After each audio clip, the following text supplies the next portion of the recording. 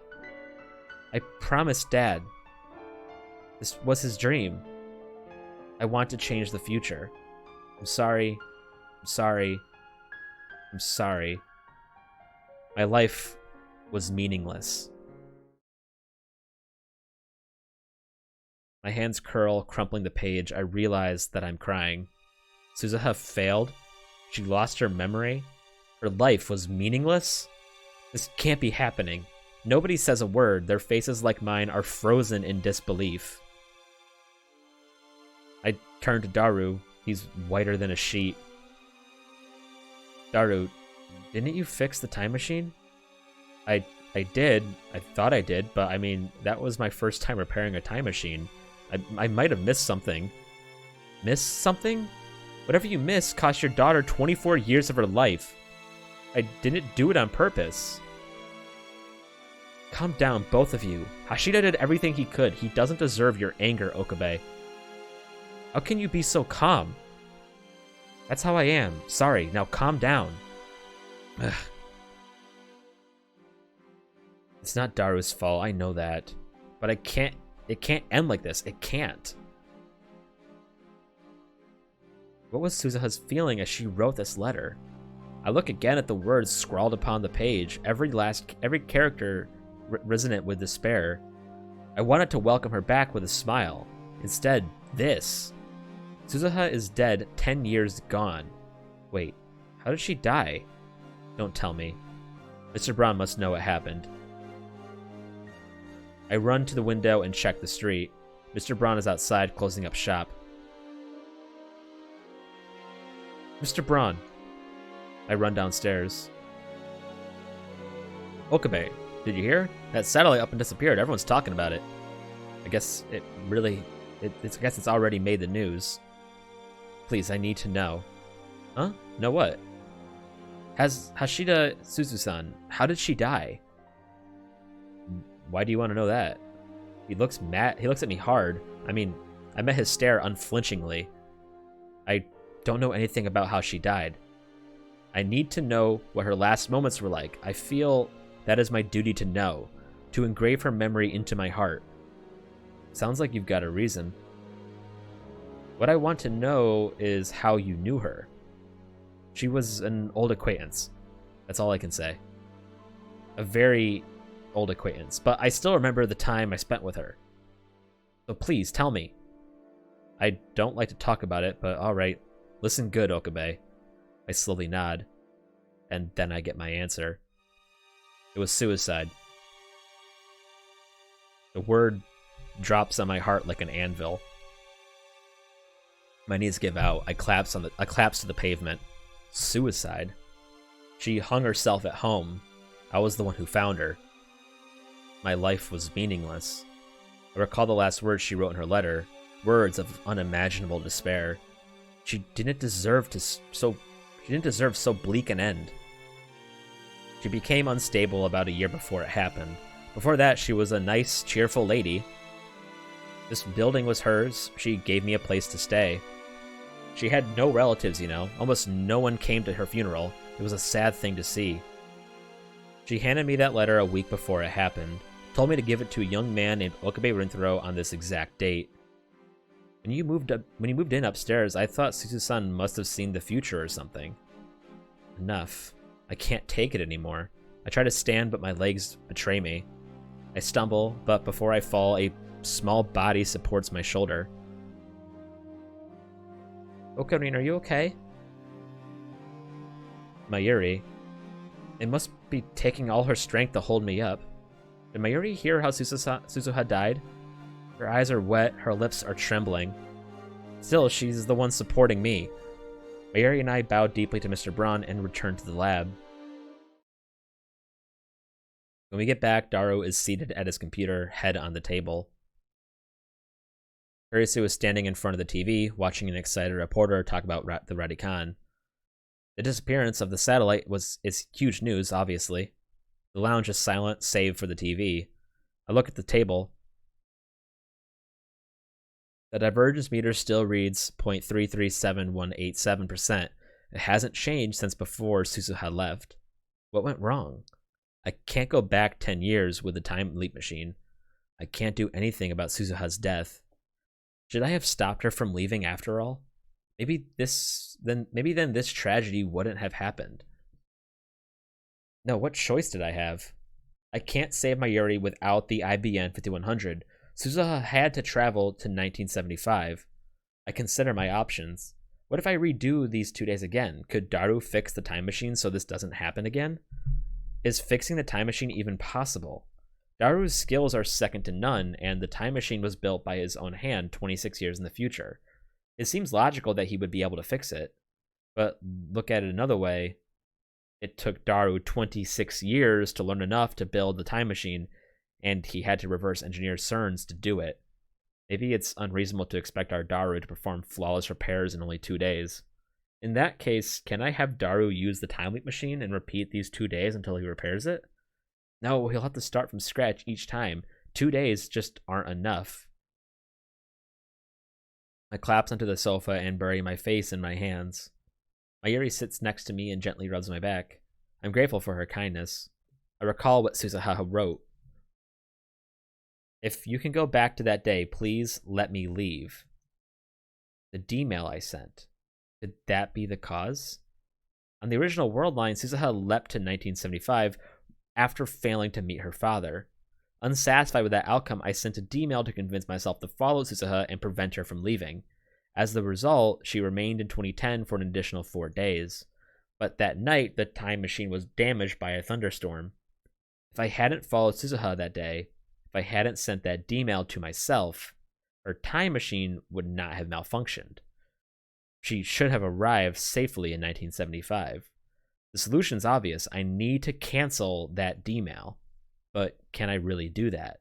If I change the past so that Suzuha leaves, won't that undo the 4 days we spent together? Our frantic search through the streets of Akiba?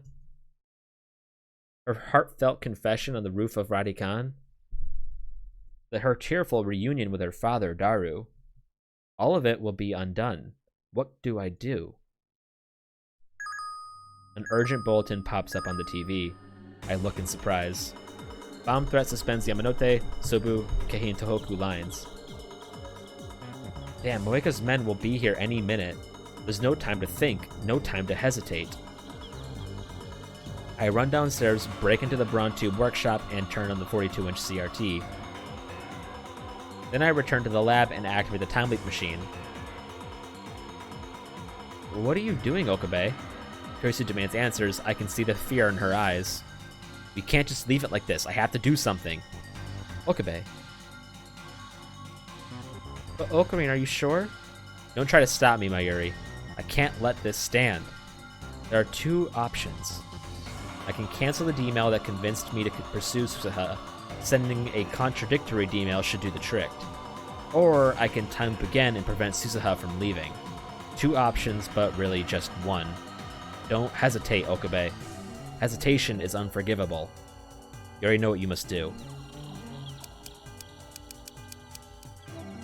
Stop pursuit. Last email. Is CERN's trap. That should be enough to convince me to let Suzuha go. Kurisu, you're good at remembering dates, aren't you? Huh? Well, sure. When did we throw that party for Suzuha? 4 days ago, August 9th. You're just sending a D-mail, Ocarine? But won't that make everything disappear? 4 days. It may not sound like much, but in that time we forged a definite bond with Suzuha. To send this D-mail is to sever that bond. I know that, but this is the only choice I have.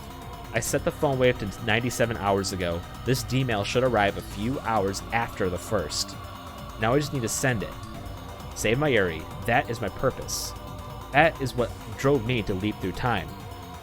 Do whatever it takes to save her. This is just one more sacrifice. Erase the time you spent with Suzuha. Destroy whatever bond you had. Send the D-mail. Push the button. Isn't that what Suzuha wants? You'll be saving her from 25 years of loneliness, from ending her life in utter despair.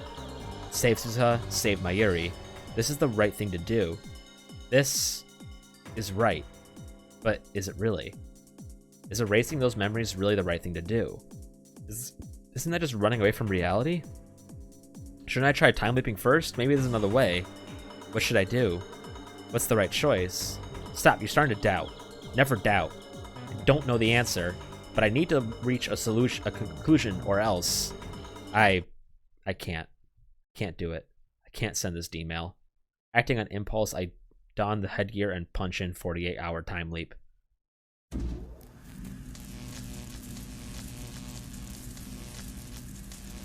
Do you have a plan? I ignore her and bite down hard on my lip.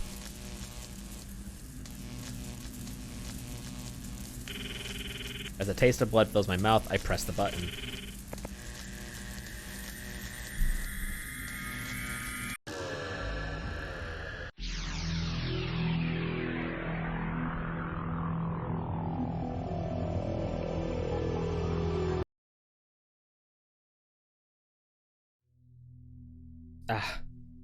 The world twists. My legs shake. I cover my eyes and wait for my senses to return to normal. 1,000 emotions stampede through my skull, then fade away. I stare vacantly at Kurisu, who is standing in front of me. At first, I can't hear her voice over the buzzing in my ears, but little by little, her voice becomes clear. See, you're shaking. You've only been at it for 2 days, and you're already exhausted. Kurisu thrusts her finger at me with an angry angry school teacher. We still have plenty of time to find the pin. You don't have to be in such a hurry. If you collapse, what then? I won't be worried about you, but Mayuri sure will. Take care of yourself, got it? Time leap worked. Yeah, got it. I nod to Kurisu, then collapse onto the sofa. I couldn't sacrifice either of them. In a sense, I'm running away. But there was no other choice. No way to save Suzuha and Mayuri both. In 2 days, Mayuri will die, Suzuha will be lost in the past. If these 2 days are all we have left, then all I can do is repeat them, forever. Let these 2 days be the rest of my life. The wind caresses my cheek. I push down on the pedals and begin to ascend the Harumi Bridge. The spokes revolve rhythmically, reflecting the sunlight. Sweat oozes out of every pore, but it's not unpleasant. It feels good, healthy, like running around the school field as a child. The weather's so nice. Why did I have to come along? Same here. The wind's too strong. You're a little chubby, Daru-kun. I think you need to exercise more.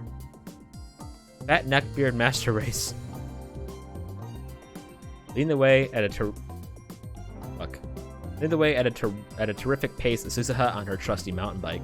What a view. From here you can see across Tokyo Bay all the way to the Rainbow Bridge in the distance. Akiba and the jumbled sprawl of central Tokyo are 2 hours ride behind us.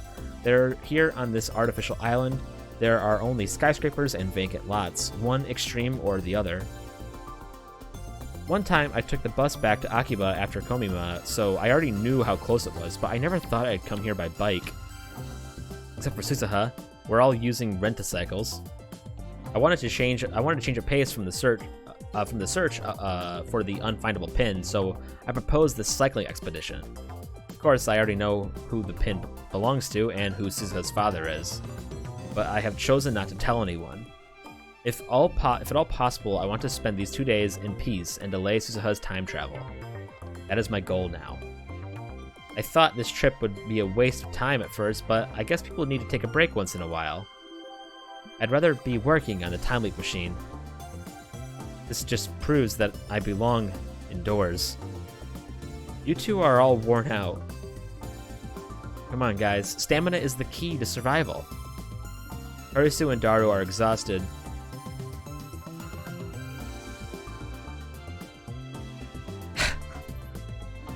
Daru and Kurisu are exhausted while Suzuha and Mayuri are still strong. Yeah, dude. But unfortunately, Persona 5 and 4, and I don't know if 3 came out, but you know, you probably didn't have the console. I already know the distance between Akiba and Arike, so I'm able to pace myself in order to conserve energy. Yeah, but he might not have the console, bro. Oh, water. Where's the vending machine? I could kill for a glass of water. Sorry, but there's no convenience store until we cross another bridge after this one. Tough it out. Yeah, see? You seriously, I can't. It's impossible. Wow, Ocarine, you really know the area. Have you been here before? Yeah, many times. How long have I been living this closed loop of time? It's already getting hard to keep track of the days, so instead I think in 2-day cycles. Perhaps. Remember how expensive the PSP was? It's still expensive. They still overcharge for that shit. This should be the 4th cycle. This time only I know that Mayuri is fated to die. By keeping that a secret, I allow us to spend these days like normal kids our age would. The cycling expedition is part of that. Zaha and Mayuri enjoy the ride, so I make sure we do it each time I repeat the loop. Our current destination is Tokyo Big Sight, the massive convention center in Arike. In a few days, it will be home to Komima, the world's largest doujinshi marketplace event. Big Sight's straight ahead. It should take more than 10 minutes to get there. Let's take a break first. Daru, who has used up the last of his strength while sitting on his bike, he rests his body against the guardrail separating us from the road. I turn and pull up next to Daru's bike. It's not safe here. It's not safe there. Come on. Let me rest. I said it's not safe. I sigh and pull Daru up by the arm. Okay. Daru stands up. A second later, a huge truck speeds past. A gust of wind left in its wake nearly bowls us over. The bridge sways beneath our feet. That was close. Probably wouldn't have hit him anyway, but still, best to be careful. You saved me, Ocarine. You know, that was almost like Ocarine saw the future. You got a D-mail, didn't you? Mayuri's innocent smile. Kurisu's cynical grin. To them, it's a joke, but they're not mistaken. The only thing they got wrong was that I didn't send a D-mail, I time-leaped. Susa's eyes meet mine. She was laughing just a moment ago, but now she looks confused, uncertain. I avert my eyes. Holy Land, I've returned. Daru, his vigor restored, faces Big Sight with his arms spread wide. Wow, I've never seen it this empty. Look at all that space. It's hard to believe they fill this whole area during Komima. Probably Kamima or something like that. Like comic. In the emptiness, it is easy to see how truly majestic Big Sight is. At Komima, when you're wading through a sea of people, it's just another big building. Hey, Mayushi's hungry. Isn't there a restaurant nearby? Let's take a break. Can't believe we have to bike all the way back. What a nightmare. The three of them go searching for the family restaurant. Suzuha is still gazing at Big Sight. What's wrong, Suzuha? I ask the question, though I already know she'll answer. She's excited to see Big Sight in real life. I'm excited to see Big Sight in real life. Suzuha's eyes are shining. It's gone by 2036, you know.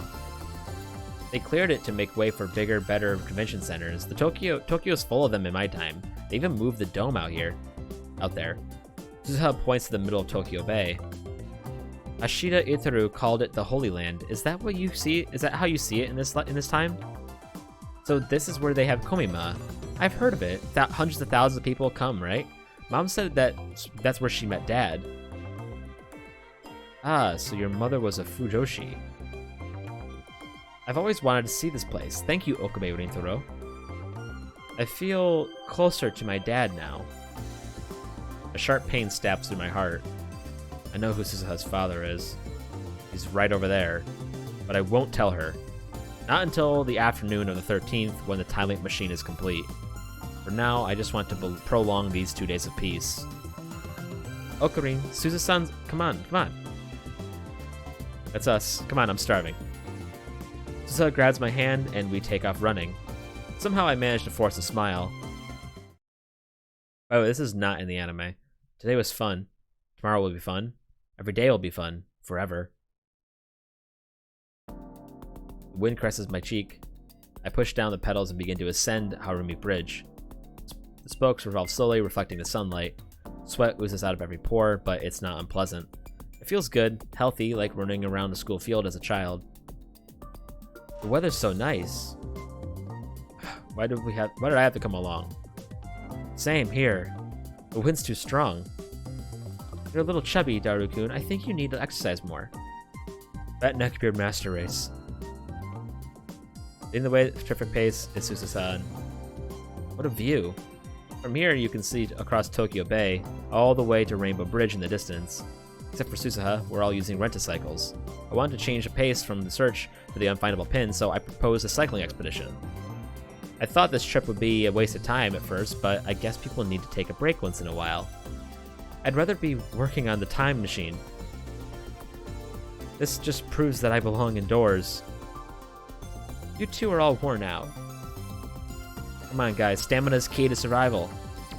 Daru and Kurisu are exhausted, while Suzuha and Mayuri are still going strong. I already know the distance between Akiba and Arike, so I'm able to pace myself in order to conserve energy. Water. Where's the vending machine? I could kill for a glass of water.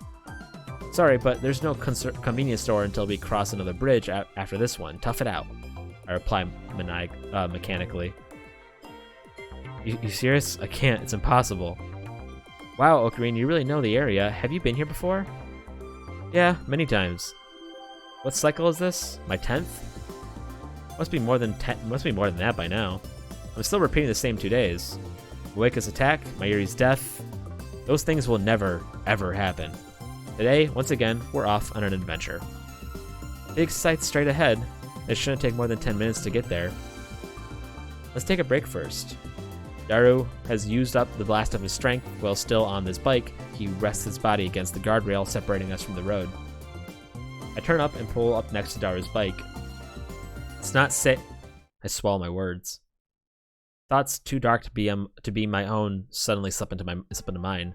What will happen if I don't pull Daru back? Will the truck catch on Daru's fat? Will it send him flying like a rag doll? Will it take off his head? Will blood spray from the stump like crimson fountain? Will the girls scream, I wonder? Let's find out. What difference does it make if Daru dies? I can just time loop again, can't I? Go back to the start of the loop, and Daru will be as good as new. Besides, everyone needs a little spice in their life. For these 2 days, I am God. I choose who lives and who... Whoa! The sound of the horn blasts my eardrums. Daru jerks back from the guardrail. That's creepy. A split second later, the truck howls past. Daru loses his balance and falls on his butt. That was close. Hey, are you okay? Are you hurt? Kurisu and Suzuha get off their bicycles and help Daru up. That truck was mean. The truck has already crossed the intersection after the bridge. We watch it drive away. Man, what a shock. What was that? What was with that guy? Crazy drivers. I should have checked the number. Then I could be like reported. Nothing actually happened, so there's not much point in reporting it.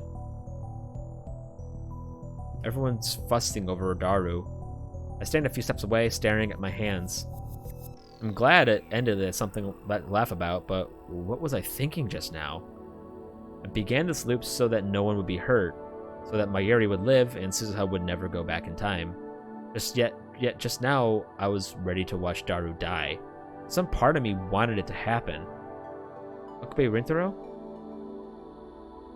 A coward reflects upon hearing my name. Suzuha is staring at me. There are questions in her eyes. She can't have heard my dark thoughts just now, and yet I feel like she can see right through me. You look pale. What's wrong, Ocarine? I'm the one who should be shaking. Right. I was just imagining what would happen if I lost my Supahaka. This lab can't survive without you. I was using a purposeful, extravagant tone to cover up my guilty thoughts and start pedaling. Break's over, let's go. I am this world's observer. Nothing can escape my subjectivity. Everything and everyone exists as I will it. Mayuri, Kurisu, Daru, even Suzuha. Here we can live in peace and harmony. None of us need ever face death. And 48-hour eternity. I am the creator of this paradise, and so, I know, tomorrow will be another wonderful day.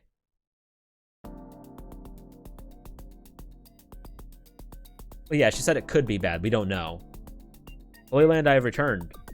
Daru, his vigor restored, greets Big Sight with his arms spread wide. Wow, I've never seen it this empty. Look at that space. It's hard to believe they filled this whole area during Komima. In the emptiness, it is easy to see how truly majestic Big Sight is.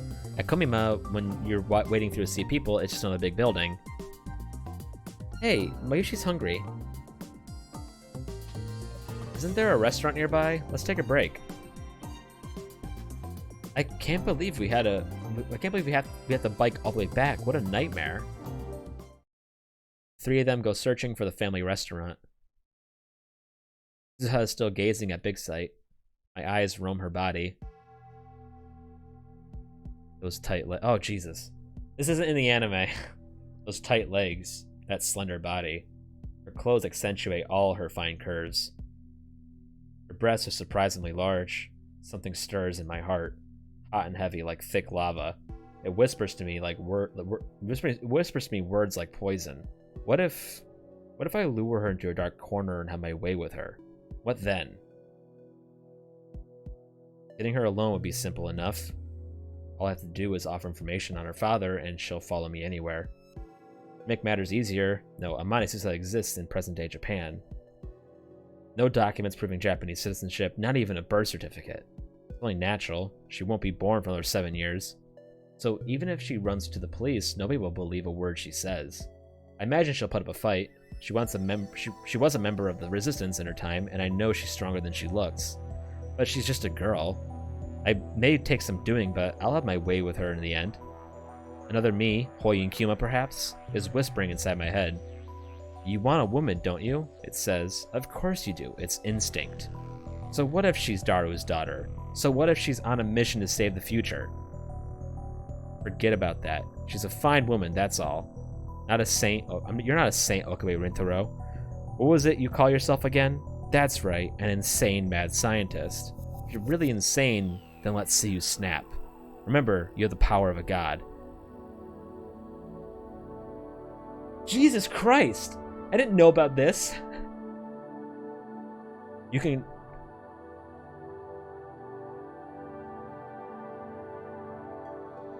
I mean, I don't want to get... I mean, I'm gonna read around this one. You guys, you can read it yourself. And hey, while you're at it, why not taste the same girl's... Why not taste the same girl's virginity over and over again? Wouldn't that be something? All those virgins-only freaks would kill to be you. Hell, why stop it? Think of what else you can do with a time leap machine. Murder, steal, kidnap, destroy. It's the best you can do. Is that the best you can do, Okabe Rintaro? Is that really all the evil in your heart? Well, I guess you're only human after all. Think about it, Okabe Rintaro. Sure, you wanted this loop, but repeat the same 2 days forever? Sounds like torture to me. Aren't you tired of it already? These 2 days should be your paradise. Forget about petty laws and morals. You're a hunter. Taboos mean nothing to you. Hunt your prey and eat your fill. Voice is right. I am the observer. I am God. I can do anything. Do her. Kill her. I'm worried that like Twitch like has like some fucking has like some way to like read what I'm saying, so I don't want to say it just in case. No one can judge me in this closed loop of time. Forget your morals. Trust your primal urges. Follow your instincts. Ugh. Cover my ears and avert my eyes from Suzuha. My ears are ringing. Someone is trying to crush my soul, projecting thoughts not my own into the screen of my heart. Yeah, this is not, don't worry, this is not at all, like, this entire part from the biking scene to, like, this is not in the anime at all. This is completely cut out. Okabe Rintaro? Suddenly, Suzuha grabs me by the shoulders and peers into my face. The warmth from her hands makes the buzzing grow louder. You really are sick, aren't you? Want to sit down? I'm afraid to look at Suzuha with these dark feelings clogging my mind. I shake her off and flee towards Big Sight. Okabe Rinjiro, where are you going? I need to get away from Suzuha. If I don't, I might give in to the urge. I stare at my hands. Clench, open, repeat, repeat.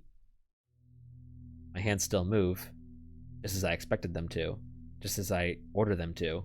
But those dark impulses, the devil's whispers, how can I explain those? What the hell was that? What's happening to me? I start to tremble. My teeth chatter. The sun's hot enough to burn my skin, but I feel cold. I'm afraid of myself. I'm still okay, aren't I? I am Hoyin Kyoma Okabe Rintaro, the insane mad scientist with a fetish for science and chaos. See, I still know who I am. Still? What is that supposed to mean? Will I eventually lose control of myself? Am I going to break? Bro, I think you're already broken. Like a Mobius strip, the same 2 days go round and round and round and round and round and round and round and round and round and round. But today, I failed to keep them the same. My feelings became twisted. Today, on Harumi Bridge, I didn't just hesitate to save Daru, I nearly yielded to my dark emotions. Dark emotions, dark impulses, emotions seeping with venom. I listened to their poisonous, disgusting whispers, and I was almost drawn in. There's no denying it. Worse, that was but a taste of what might lurk inside my heart. If those emotions attack me again, this time crashing over me like a sauna, like a tsunami, will I be able to control myself? Mayuri, Kurisu, Daru, Suzuha. Will I be able to keep myself from hurting them no matter what? Will I be able to keep everyone safe in this loop I made for Mayuri and Suzuha's sake? Do I really have such strength? I don't know. The answer is hardly reassuring. But for now, it's the only answer I've got. This endless loop is the world I've wished for. I can only protect this world. Only I can protect this world. I can pray that those impulses were just a fluke, that they'll never resurface again. I ask only that tomorrow be peaceful. The wind caresses my cheek. I push down on the pedals and begin to ascend Harumi Bridge. Yeah, that really fucking confusing part, you mean? of the anime? The spokes revolve rhythmically, reflecting the sunlight. I was so fucking lost.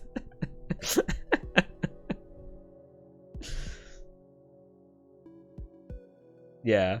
Sweat oozes out of every pore, but it's not unpleasant. It feels good, healthy, like running around the school field as a child. Yeah. The weather's so nice. Why did I have to come along? Same here. The wind's too strong. You're a little chubby, Daru-kun. I think you need to exercise more. Fat neckbeard master race.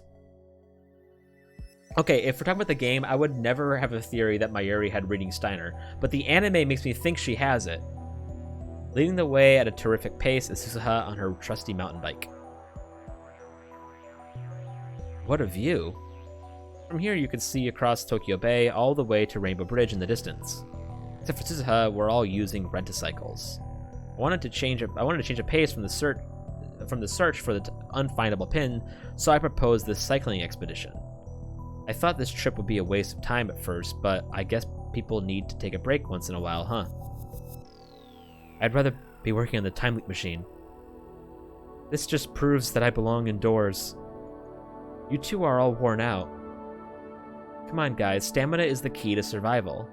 Urisu and Daru are exhausted, while Suzuha and Mayuri are still going strong. I already know the distance between Akiba and Ariake, so I'm able to pace myself in order to conserve energy. Water. Where's the vending machine I could kill for a glass of water? Then do it. Huh? Everyone just turns to look at me. Do it. Kill someone. Why so serious, man? Come on, what are you waiting for? If you want to do it, then do it. Hey, Okabe, what's gone into you? Ocarine, you shouldn't say things like that. What's up with you, man? Nothing. There's a convenience store once we pass 2 bridges. Tough it out. Jeez, really? That's farther than I thought. Hundreds of days have passed since this began. Maybe thousands. How many cycles has it been? I've repeated this loop so many times that I've grown tired of keeping track. I can barely remember the reason it started. The days go by like tearing pages from a calendar. Everyone says the same things, everyone responds in the same way. I've noticed my biorhythms seem a bit off, but aside from that, every day is the same. Same. Yep, yes, subtle deviations occur, but it's all within acceptable limits. In the end, the result is always the same. Everything that happens is insignificant, meaningless, pointless. I'm the only one still living in this loop. Everyone else is just being kept alive by me. We're just spinning our wheels in a dead world. My soul died some cycles back. I don't remember. This isn't life. Mayuri's death? Moika's raid? Suzuha's time travel? I may have cared about those things once, not anymore. When did I stop caring? When did I become a machine, looping and looping for all of eternity? Nothing matters. When these 2 days are over, they'll start again. Everything will be reset. I will reset it. I will reset it myself. Then I guess it's pointless to worry. Ridiculous. How many times have I repeated this loop? My senses have gone dull. It's getting harder to respond to the things I see and hear. I feel detached, like I'm isolated inside of a thin membrane. And I've already gotten used to it. I don't find it inconvenient anymore. I simply adapted. I simply optimized. To this far too narrow world. This far too gentle world. Why shouldn't I adapt? This is my world. I quit cycling. Daru has used up the last of his strength while still on his bike. He rests his body against the guardrail separating us from the road. I stop my bicycle and watch impassively. Whoa! The horn blares. Daru jerks away from the rail.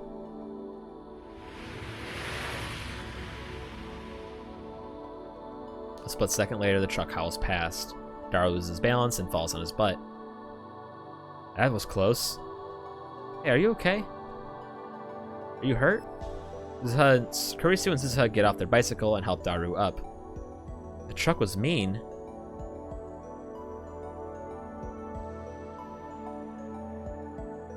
No, remember, because that would be a paradox, and with this time model, paradoxes are impossible. The truck is like basically there's like Daru's like pretty much safe from dying, I guess. Like he's destined to not die at this time. The truck has already crossed the intersection after the bridge. We watch it drive away. Man, what a shock. What was that? What was with that guy? Crazy drivers. I should have checked the number. Then I could have been like reported. So report him. Truck driver's number smoothly rolls off my tongue. I've seen it so many times. It's like a brand on my brain. There. Now you know. Report him. I hold my phone out. Did I do something, Ocarine? You said you want to report him, so I'm giving you the opportunity. My tone is flat. I'm just saying whatever comes to mind. Doesn't matter. Nothing matters. I agree that Hashida could be a little less lazy, but you're going way too far, Okabe. Shut up, you class rep wannabe. What? No fighting, guys. Daru-kun's okay, so let's be happy, okay? I ignore Mayuri and shove my phone at Daru. You're not going to report him? Well, I guess I'll let him off the hook this time. I sigh and put away my phone. Suzuha is staring at me again. She looks like she wants to say something. But who cares what she thinks? I feel nothing.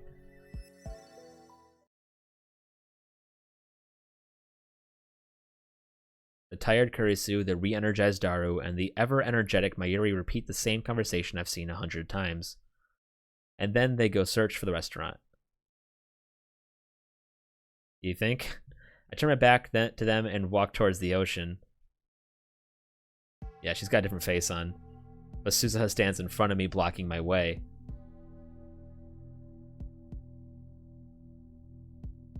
Her eyes bore into mine. I try to pass without saying anything, but she cuts me off. I see that sincere concern in her eyes, but it can no longer sway my heart, not even a little. Hey, wasn't there a movie about a guy who gets trapped in some kind of time loop? What? The hell is she talking about? Groundhog Day, right? It was like 100 years old when I saw it. The movies in my time are all boring, CERN propaganda, you know, so we watch old movies instead. Like Groundhog Day. Never heard of it. It was pretty unsatisfying. I was trying to brush her off, but Suzuha keeps talking. I mean, the loop ends without the hero really doing anything, like he becomes a good person and suddenly happy ending. Kinda dumb. You're trapped in a loop too, aren't you? All of us are. Say something. You've been here before, haven't you? Her gaze seems to pierce through everything. I find myself blinking involuntarily. Then my eyes drop to my feet. What are you talking about? A hoarse voice leaks from the back of my throat. Doesn't sound like my own. I saw a big sight for the first time today, but this isn't the first time I've seen it. I feel my heart skip a beat. Maybe I'm just overthinking it. Word games? You've come here before, haven't we? You've experienced today multiple times, haven't you? How many times?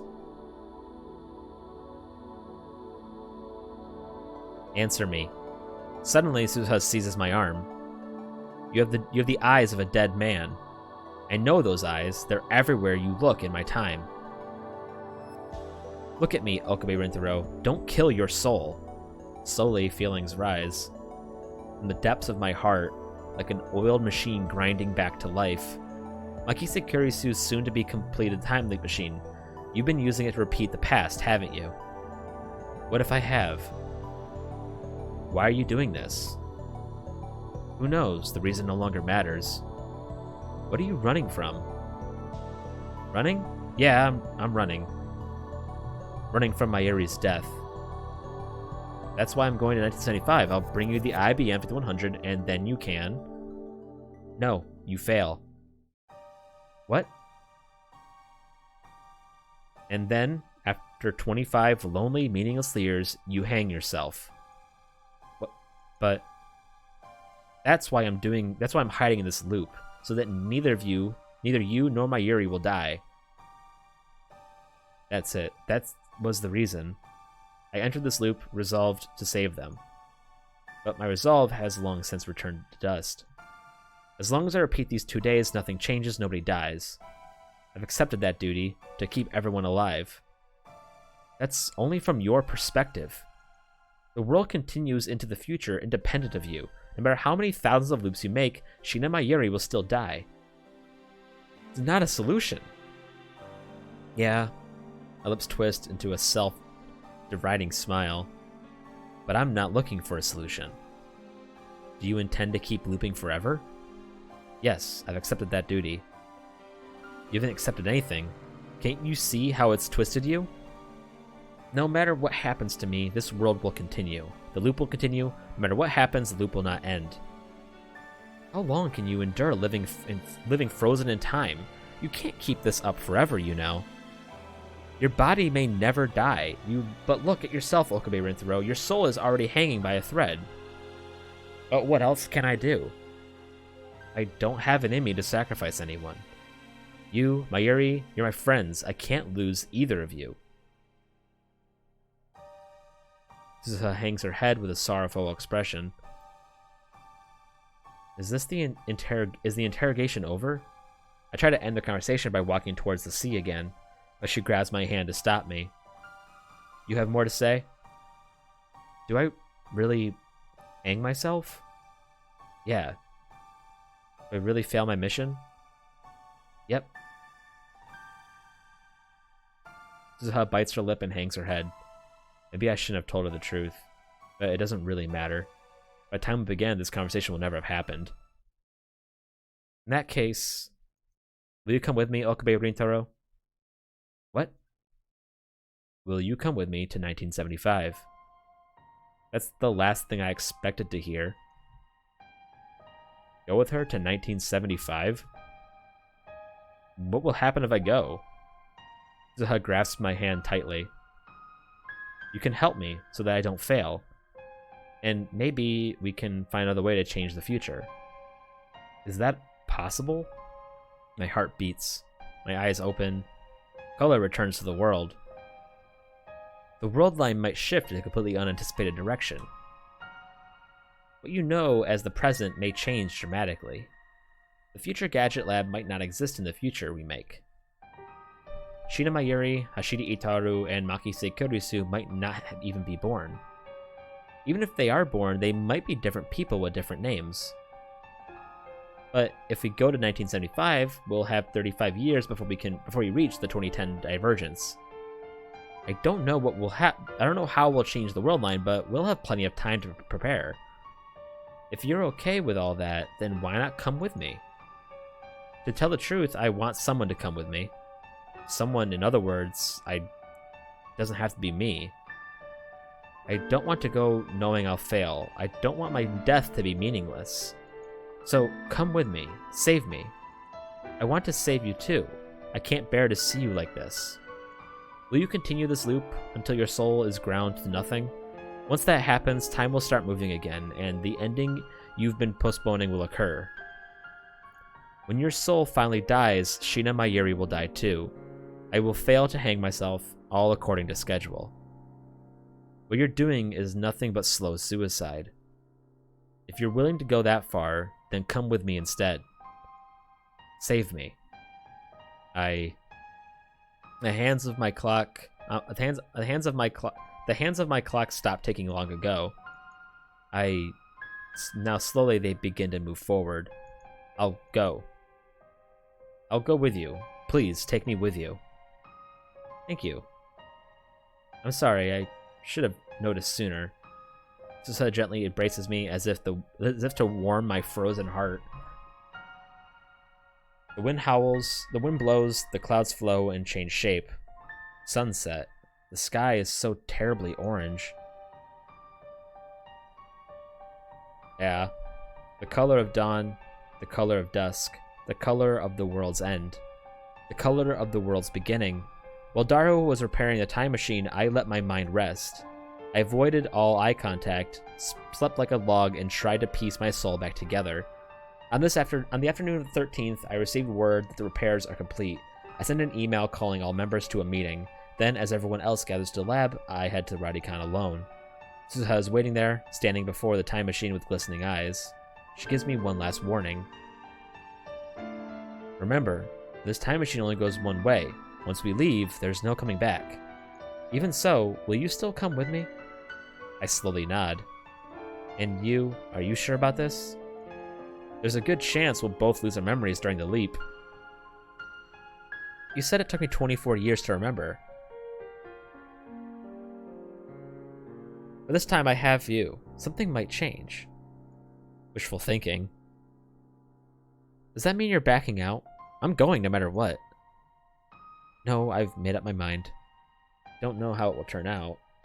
We're certainly at a disadvantage. But still, I never thought I'd be so thankful to know what's coming next. To not know what's coming next. It's so stimulating. It sends shivers down my spine. I feel like I'm actually here. Did you tell everyone? I bid them farewell. Mayuri, Daru, Kurisu. I left them each a handwritten letter. The lab is probably chaos by now. I also mailed letters to my parents and my friends at school telling them to not look for me. My parents will probably be sad, but this time I'm not running away. I want to believe I'm not running away. You know, Suzuha stands next to me, looking at the time machine. She finally smiles, though her eyes still shine with unshed tears. It's kind of like we're eloping. There's nothing to feel guilty about. In fact, I want to thank you, Suzuha. If you hadn't invited me, I'd still be in the loop, living like a corpse. So, thank you, Suzuha. Let's fight to change the future together. Yeah. We clasp our hands. Suzuha's grip is so strong it kind of hurts. That pain tells me I'm alive. Nobody sends us off. Nobody could. This is a one-way trip through time. Once we go, there's no coming back. 1975. That's before I was even born. Head for the past. No, for a future that has yet to be written. Not the world line Cecil had left, nor the world line she desired. We are reaching for an entirely new future.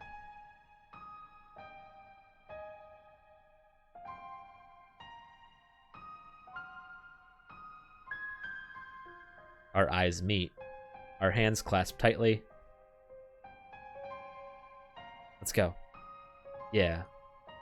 Time has come for us to depart. Our mission to change 35 years of history. We boldly lift our heads, ready to challenge fate together.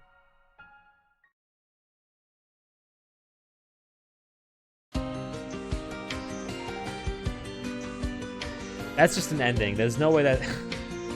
There's more.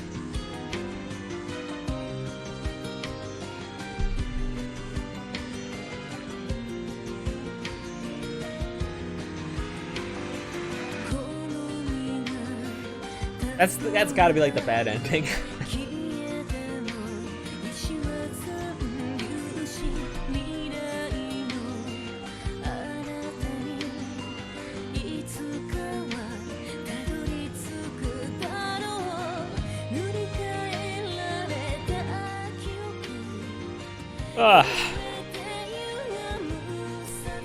Is that supposed to happen, or is there a way to prevent that from happening? Did I have to click on the phone?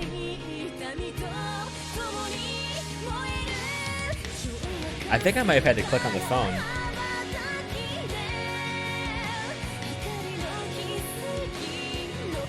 Well, let me go back to that, or do I have to go through all that fucking save data again? Let's hope not.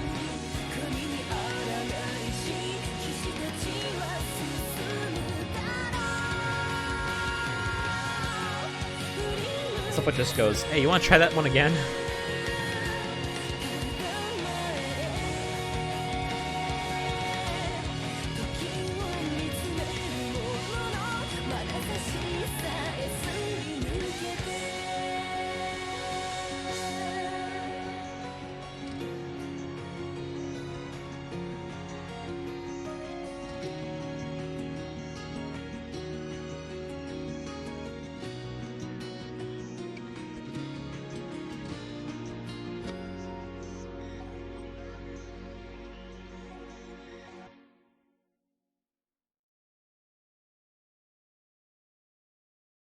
Irreversible reboot and message of oblivion. Reach Suzuha's ending. Oh, okay.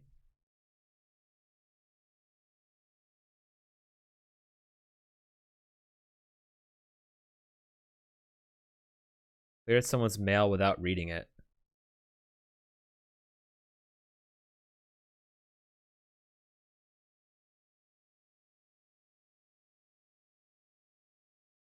What the fuck does that mean? Was it when I didn't reply to when I didn't reply to Ferris or Lukiko? Is that what that's talking about? But why did I get it just now? Right? Like, yeah, that was just now. CG library was added to the extra menu. Music library added to the extra menu. Movie library added to the extra menu. What the fuck? Okay, well, let's look at these extras.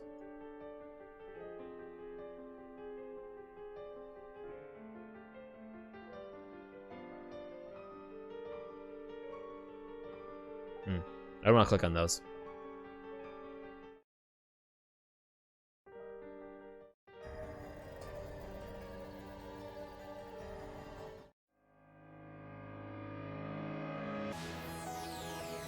That's the opening. What's that creepy one?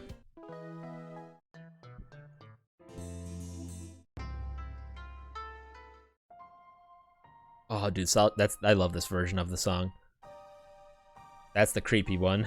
What about like the God, there's so much good fucking music. Takeshi Abo? Well, whoever, fucking Jesus Christ.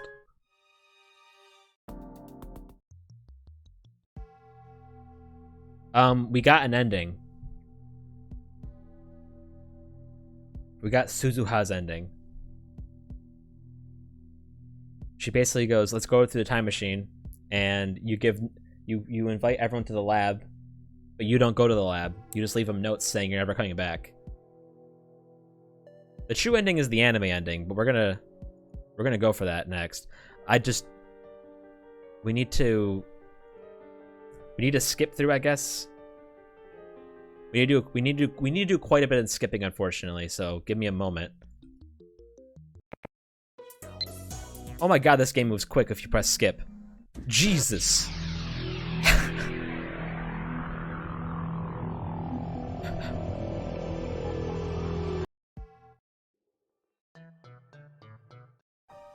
My theory is that I need to actually press the phone button. God, this is so fast.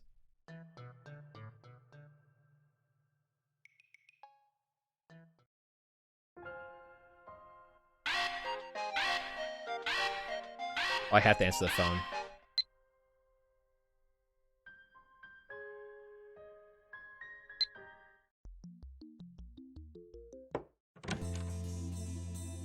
Thank God this thing is quick.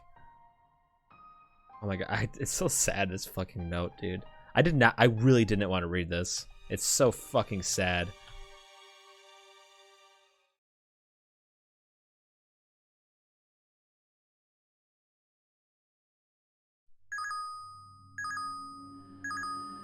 Here we go. I think I need to, like, actually do it myself.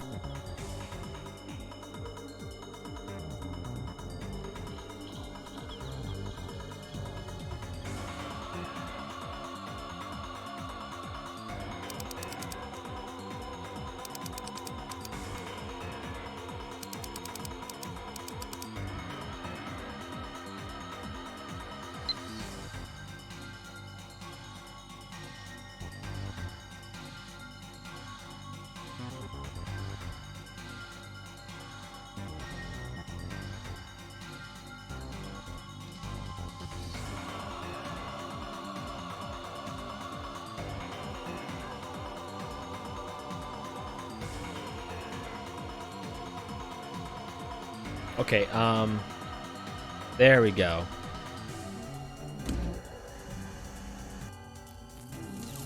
That's what I meant.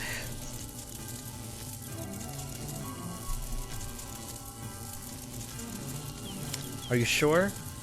Ari's voice is choked with tears. Our memories of Suzu-san will disappear. Is that really okay? Memories flash through my head. Being with you guys, even just a little while, was great. Going to finish what you started. Dad, I promise.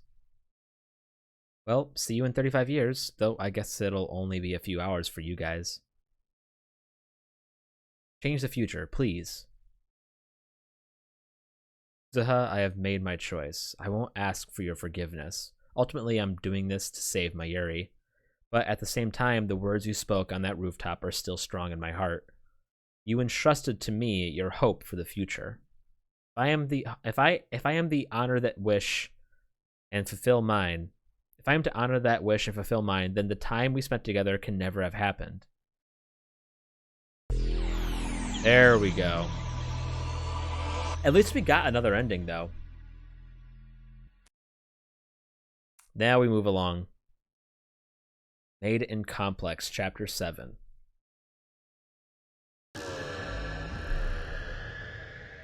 The world shatters into geometric shapes that expand and contract like rubber toys.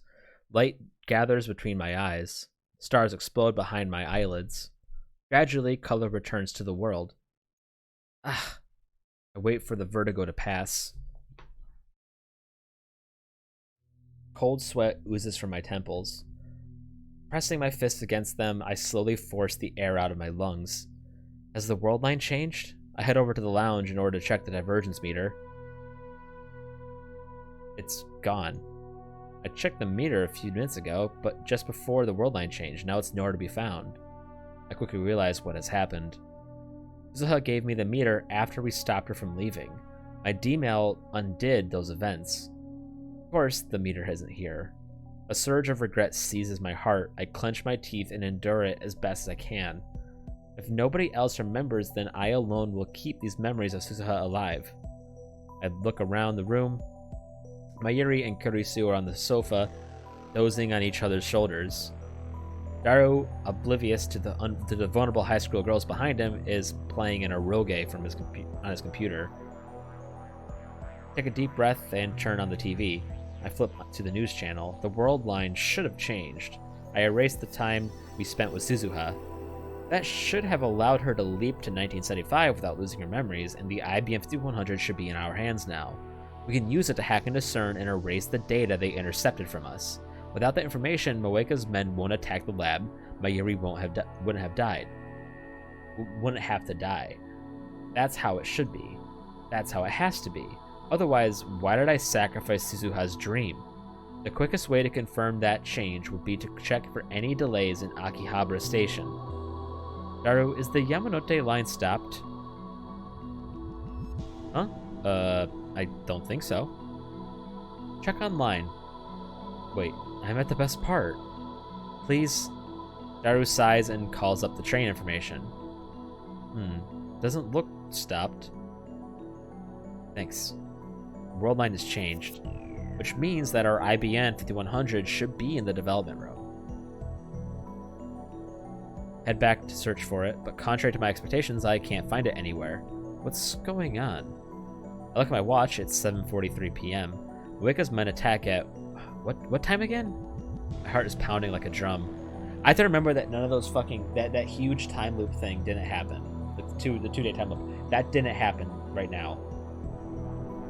That D-mail was supposed to fix everything. The trains are moving as scheduled, which means that Moeka's men aren't about to attack. So why does it feel like nothing's fixed at all?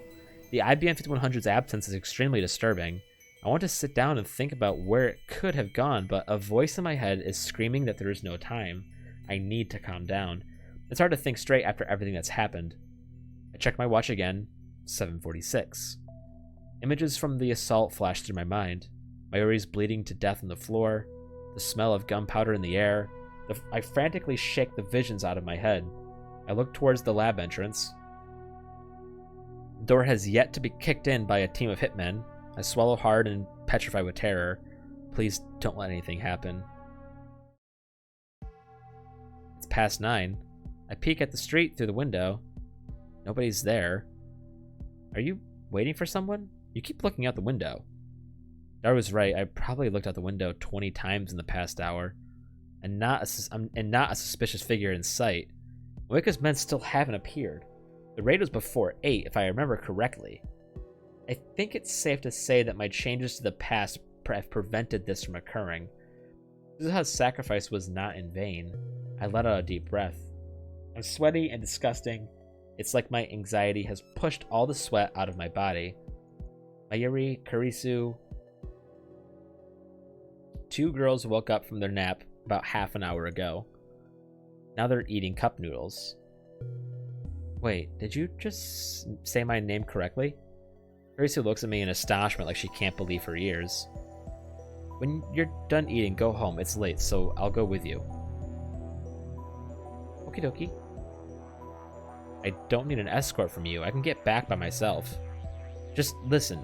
Daru, you too. Huh? Me too. The train lines run through Akihabara are operating normally. There's no bomb scare and no sign of Moeka or her men. Kurisu is taking the Sobu line to the next station. Okanomizu, while Daru's going the opposite way to Shinkoiwa. Mayuri and I are taking the Yamanote line to Akibukuro, so we part at the station's ticket gate. There are surprisingly few passengers on the train. I guess most of the salarymen are off for the Oban holiday. Mayuri is playing a handheld game, the Rainek Keiru action RPG. On the screen, her character is battling a gigantic Upa. I stand beside her and gaze at her profile, lost in thought. It's the night of the 13th. Mayuri's still alive. How many times have I watched her die? How many times have I tasted that despair? No matter what I did, no matter how hard I tried, I couldn't save this ditzy childhood friend of mine from death. She died again and again right before my eyes. But now she's alive, standing beside me playing a game. This is why I sacrificed our memories with Suzuha. It was the only way. I'm sorry, Suzuha. And thank you. Suzuha no longer exists in this time, but I hope my feelings will reach her all the same. Actually, come to think of it, why can't I tell her in person? Where in Akiba could the 54-year-old Suzuha be? I'm trying to ask Tenju now. I'll try asking Tenuji tomorrow. He probably knows Suzuha on this world line too. I wonder if Suzuha remembers me. Hey, Okarin? Mayuri suddenly lifts her head. She looks at me hesitantly. Her cheeks are slightly pink. What? Come on, Okarin. Mayushi gets nervous when you stare at her like that. Did I make you get a game over? Yeah. Sorry about that. I apologize, but keep looking at her. Instead of starting a new game, Mayuri looks at me with concern. There's something different about you today, Okarin. Really? Yeah, what's wrong? I remind myself that Mayuri is more perceptive than she seems. She proved that when she figured out that Daru was Suzuha's father. I don't want to worry her too much. I want Mayuri to smile her usual ditzy smile without a care in the world. After all, it's over now. She is safe. Nothing's wrong, and I wasn't looking at you just now. I was devising new ways to bring chaos to the world. Really? You seem kind of tired. Mad scientist is never tired. The mighty gray cells of my 170 IQ brain are always performing calculations, day and night. Oh, but you should still take a break every now and then. Please, Okarin? For me? Having said that, Mayuri returns to her game.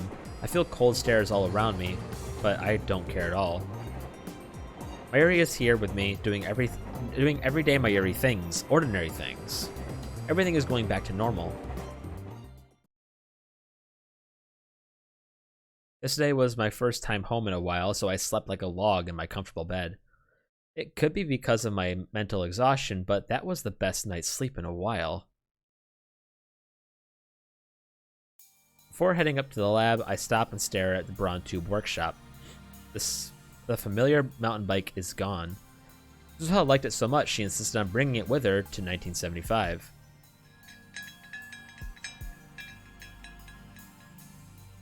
The workshop door opens and out comes Mr. Braun, rubbing his eyes sleepily.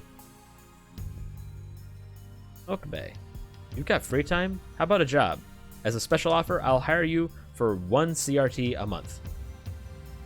1 CRT a month? So for 1 month's work, I get an old television. Hell no. When did Suzuha quit again? Suzuha? Who the hell is that? What? Was her existence erased completely?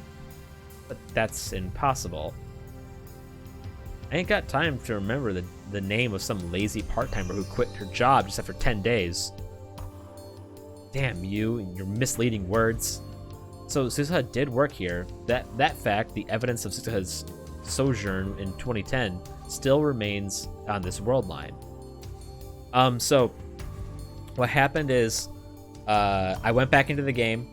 We skipped up to the point where he decides whether or not to do a time leap back to stop Suzuha from time traveling or to send the thing. Apparently, you're supposed to pull out your phone and do it manually. So I did that. So he sent the D-mail telling us not to pursue Suzuha. Suzuha went time traveled. Moeka never busted down the doors. Yeah, Moeka never busted down the doors. Mayuri and I went back to our hometown for a bit, and I slept. And now I'm here asking Mr. Braun, because presumably he knows Suzuha because he knew her in the past timeline when she killed herself. So we're asking, well, where is she? Because it must have worked. So where's Suzuha? And we're doing that right now. And I thought I finally had some help for a change. That's what I hate about you damn kids. No dedication. You speedran the shower? Yeah, I've been there. I bet she lied about liking CRTs too. Got me good. Hinoju shrugs his shoulders, annoyed. Naturally, she doesn't know about Suzuha's true identity. Does that name Hashida Suzu ring a bell? At this, Tenoju's eyes go wide. Haven't heard that name in a long time. You knew her? Eh? Knew her? So, now she's... been 10 years already, huh? 10 years. 10 years since what? No. I don't want to know the answer. Tenoji has a faraway look in his eyes, as if he's gazing into the past. She really helped me out. Why are we talking about her in the past tense? She didn't have any relatives, not that I knew of. I wish I could have been with her to the end. At the end. At the end. There's only one thing that can mean. Even though the world line changed, Suzuha didn't survive to the year 2010. To tell you the truth, though, she looked peaceful when I found her. Peaceful? She didn't commit suicide? Suicide? The hell told you that? Suzuha was sick. Don't believe any old thing you hear. She was sick. Sickness killed her? I shouldn't feel good about that, but I guess you could say it's better than what happened before the world line changed. That's what I tell myself anyway. Yeah, dude, her fucking... That story's fucking dark. Like, that shit gets you, man. Like, how did you know Suzu-san? She helped me out, too, a long time ago. I was hoping to see her again. Yeah? I'm living in her old house now. Wanna come pay your respects at the altar? I nod without a moment's hesitation. Noji closes up shop and we head off towards his house. From Chudori, we head towards the station. I scan the Akiba scenery as we walk. So it seems that in this world line, Suzuha is destined to die in the year 2000. Moe stores are still nowhere to be found on this world line. He's an interesting guy. After a little hesitation, I look up at Radikan. It's gone. Satellite has vanished. All that's left is the hole it made when it arrived in this time. When did the satellite disappear? About 5 days ago? You never know what's gonna happen, huh? Which means Suzuha left before it rained. Like Tenoji said, his house is closer than expected. Okay, well, you know, he hates us, but he's not a monster, right? You know, if we say that we have an old friend that helped us out a long time ago, and we found out that she died, you know, he goes, oh, well, I've got an altar. If you want, you can pay your respects. Like, who the fuck, what kind of monster wouldn't offer that? We take the train to the next station, Okanemachi, and then walk for about 5 minutes to a quiet residential area. The one-story house is where Suzuha once lived. I walk up to the front of the house and there I see a familiar sight. Suzuha's bicycle. For a moment I can see her there, squatting beside the bicycle. But the mountain bike Suzuha rode to the Bronte workshop was shiny and new. Now it's old and covered in rust. Suzuha loved that old thing. Even when she couldn't ride anymore, she still polished it every week. It's been sitting there for 10 years. Couldn't throw it away. I've maintained it the best I could, but I guess nothing lasts forever. I gently put my hand on the seat. It's warm from sitting out in the sun. I suppose that for a few days, Suzuha was an Akiba. This bicycle existed in two... Oh, I accidentally clicked off the game. Bicycle existed in 2 places at the same time. The house isn't as messy inside as I expected, considering the state of the Brontube workshop. I guess that chipmunk keeps the place clean. Fucking plane flying. A wave of nausea hits me as I recall what Nae did at Okonomizu Station. But I tell myself that was just an accident. Besides, that incident has already been undone. Noji Nae has done nothing wrong. Next to living room is a child's room. There's a child's study desk at the red back and a red backpack on the floor. Nae isn't here. Which reminds me, Tenoji's daughter visits the workshop often, but not once have I seen his wife. He couldn't have married Suzuha, could he? I mean, she should have been a lot older than him when they met. But as they say, love knows no bounds. Let's establish some bounds, okay? You know, there's important legal barriers there when it comes to love. So let's establish some bounds at least. Preferably at the 18 and older mark. I wonder what really happened. I don't know how I'd feel if those two were married. Yeah. That would make Daru Tenoji's father-in-law. Actually, that would be kind of interesting. I turned to the Buddhist altar to pray my respects to Suzuha. There's no picture of her, so there's no way to know what Hashida Suzu looked like at the age of 44.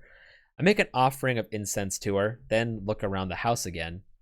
This is the house Suzuha lived in after leaping to 1975. When Suzu-san and I first met, we were neighbors. For some reason, Tenoji offers me a beer. When I decline, he shakes his head and starts drinking it himself. I was born and raised in Europe, you know. Huh, is that a joke? Got a problem? I even know my English and French are perfect. I mean, he's speaking great English right now. I mean, I don't know what the problem is.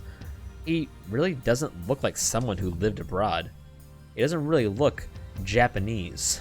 I guess you can't judge a book by its cover. My parents died about 15 years ago. That's when I came back to Japan, or I guess I should say I came to Japan for the first time. Suzuha was living alone next door. She looked after me when I had nowhere else to turn. Alright, now's my chance. If I'm gonna ask, it's now or never. And you got married? Huh? Married? To Suzu-san. You high? I knew she'd never marry a guy like him.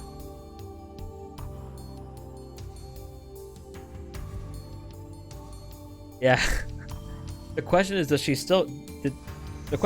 it actually still work, right?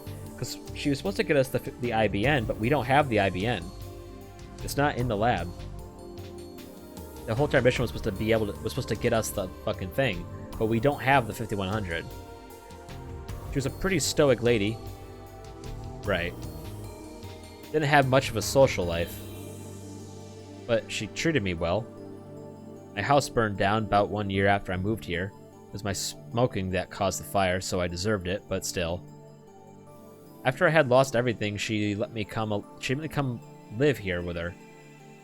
That's not all. The Oh no building where the workshop's at, that was originally Suzu-san's property. Eh? She sold it to me for cheap. It's thanks to her that the Brahm 2 workshop exists. So she's to blame. You could say she saved my life. Once I asked her why she treated me so well. It wasn't like we were related or anything. But she just smiled and said, "We all depend on someone's kindness at some point in our lives. When the time comes, you pass the gift along." She was kind of mysterious. She seemed to know exactly how things were going to happen, like a prophet. So she did keep her memories this time. But we still don't have the 5100. Suzuha. That was probably her way of repaying Tenoji for looking after her.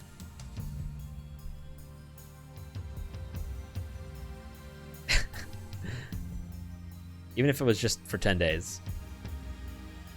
So it came full circle. It's a small world, huh? Never thought I'd meet someone else who knew her. Oh, right. Wait here a sec. Tenoji goes into the child's room next door, then returns and places an object on the table. Ah. It's Suzuha's divergence meter. Before the world line change, it was in the lab. But on this world line, Suzuha brought the meter with her to 1975. It's been in this house for 35 years. The tube reads 0.409431%. Divergence has changed, just like Suzuha said. This proves that my magic eye, reading Steiner, does indeed allow me to perceive changes into the world line. But what does 0.409431% mean? I recall what Suzuha said.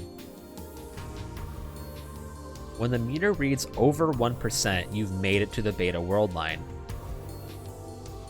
Does that mean I'm still in the alpha world line? Do you know what that number means? Because I sure don't. All I know is it hasn't changed a bit in these 10 years. Yeah, there's still more to do. But you know, when Suzu-san was on her deathbed, she used to stare at the meter for hours. She used to stare at that meter, talking to herself. Is this the old number? The new number? Did it work? Did it change? Stuff like that, day in and day out. It hurt to watch. I touched the device. Suzuha. In my heart, I reach out to the girl who died 10 years ago, to the girl who will be born 7 years from now, to the girl who crossed time to save the future. Suzuha. Well, if you think about it, let's say she's the person who brought the IBN to the shrine. And let's say that in this world line, she still did that. But remember, I'm not going to say anymore. Just think about that. Thanks to you, my area is safe. Divergence has changed. But we haven't yet reached our ultimate goal, 1% divergence. Once that is achieved, the future you dreamed of will become a reality. I will carry on your fight, Suzuha. I promise. I realize that I'm crying. Noji stares at me for a moment, then puts his giant hand on my shoulder. Breaks it. Ocarine. Mary comes out of the ticket gate and walks up to me with a hurried stride. No, remember, she just heard about it. Through, I didn't think you'd come all the way to the station to pick me up. Mayuchi's surprised. She said a woman came by. Her father said that a woman came by and said, "Give this to a young man." You know, blah blah blah blah blah blah. She said, and he also said it was like 10 years ago. So Ferris would have been like a fucking 8-year-old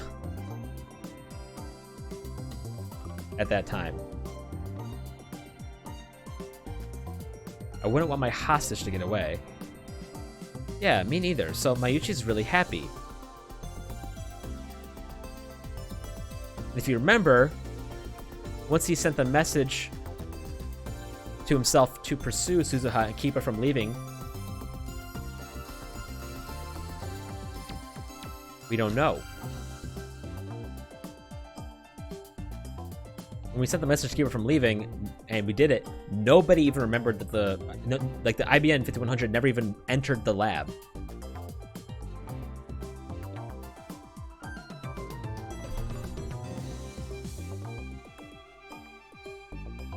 So something else removed the IBM 5100 from the lab. Right. I don't quite understand, but whatever. Mary flashes a carefree smile, then walks ahead of me, almost skipping. So, what's in the bag? Mr. Braun gave it to me. It's a device that can measure the divergence of the world lines. Wow, that sounds amazing. What's a world line? I smile wryly. Mayuri, you really are a dummy. What am I doing? After I left Tanuji's house, I called Mayuri to ask when she would arrive in Akiba. Then I went to the station to pick her up. Anxiety still smolders in my heart. We managed to survive yesterday, but that doesn't guarantee our safety forever. It's entirely possible that for Muka to attack now on the afternoon of the 14th. Maybe I'm being overprotective, but I still can't shake the image of Mayuri's death from my mind. I don't ever want to have to go through that again. Just a thought, Mayuri, but don't you think maybe you should stop coming to Akiba for a while? At least until Komima ends? No response. I look to the side.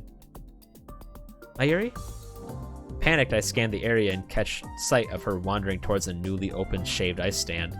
That ditz! Can she tell how I'm worried I am? So you're the devoted type, huh? Kurisu is glaring at me with an iced coffee in her hand. We're in the lab, which appears to have become her second home. What's that supposed to mean? I'm sitting at the computer searching for intel on the IBN 5100. I still don't know where it is. I went to Yanabayashi's shrine this morning, but alas, it wasn't there. Suzuha promised to get one to us somehow, her gift to us from the 1975. Without it, we can't hack into CERN's database, meaning we can't achieve divergence over 1%. All of a sudden, you're treating Mayuri like a princess. Today, you went to the station to meet her. You taste tested her lunch, and then you held her hand all the way back to the lab. Okumi really loves Mayushi. That's kind of cute. He fucking he's like fucking like white knighting real hard for Mayuri. He is just he's like, hang on, in case the food's poisoned, let me eat the shaved ice first. Now, I'm going to hold onto your hand until we get to the fucking lab. I mean, the dude's seen her die like, what, 7 or 8 times? Does she have to tell Kurisu of all people? Mayuri looks so carefree as she stuffs her cheeks with takoyaki. I'm pretty sure she's smiling not because of my love, but because of the takoyaki's deliciousness. Typical Mayuri. But seriously, did you have to tell Kurisu? So, what's the deal? I don't follow. Are you a couple or what? I've been meaning to ask. Do we look like a couple? Just what sort of delusion does this girl have? You know, Okuri and Mayushi have been friends since we were little. Mayushi's really... What's that supposed to say?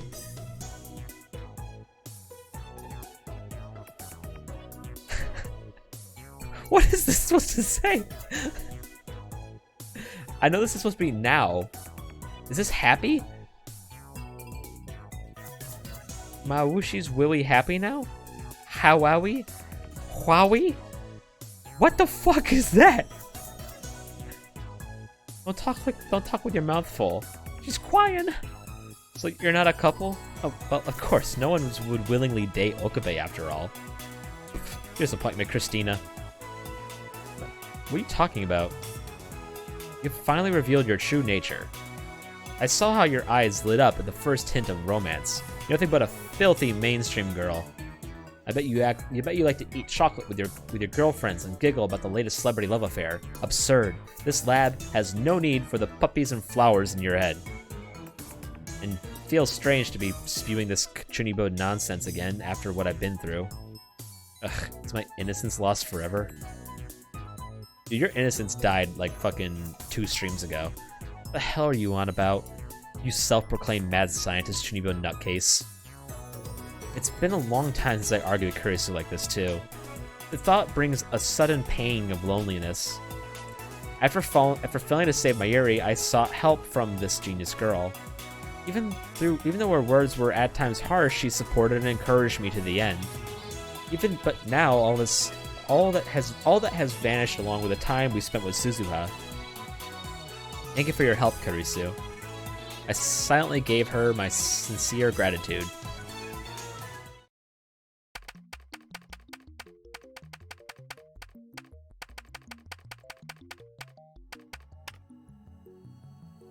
I finished typing on the X68000's keyboard and sigh, then turned to the divergence meter sitting on the shelf. Display reads 0.409431. What does that mean? The universe is like this piece of yarn. Countless possible world lines exist side by side, branching out to infinity.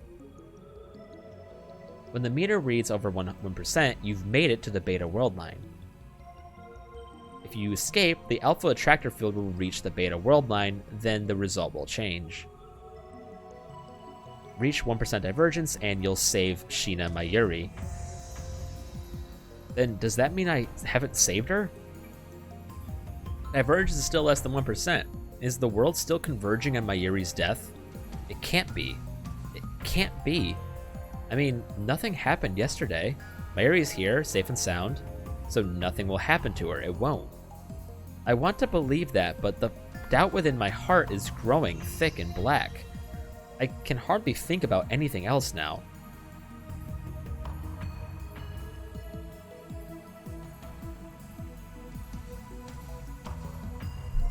Yeah. No matter how hard I stare at it, the number on the meter doesn't change a digit. So far, reading Steiner has only activated after we sent the past-changing emails. What about when I time leaped? The vertigo I feel when I leap might be caused by reading Steiner. Or maybe it's just a side effect of the memory transfer. It's impossible to know. In any case, we prepared for the worst. I've prepared for the worst. I've already set the time leap machine's timer to send my memories 3 hours into the past. And with Daru's help, I found a remote for the 42-inch CRT downstairs. Was it a Bluetooth? Because you're gonna need a fucking infrared connection, my boy. Our previous phone wave names subject to change experiments have made a hole in the floor. Instead of fixing the hole, I made it bigger. The 42 inches right under the hole, so if I point the remote the hole and press the power button, the TV turns on. Wow. Now, I don't think that was mentioned in the anime. Now, should things go wrong, I can time leap at a moment's notice. And I also have future gadget Nomo 4 Mode Snake on hand in case of emergency.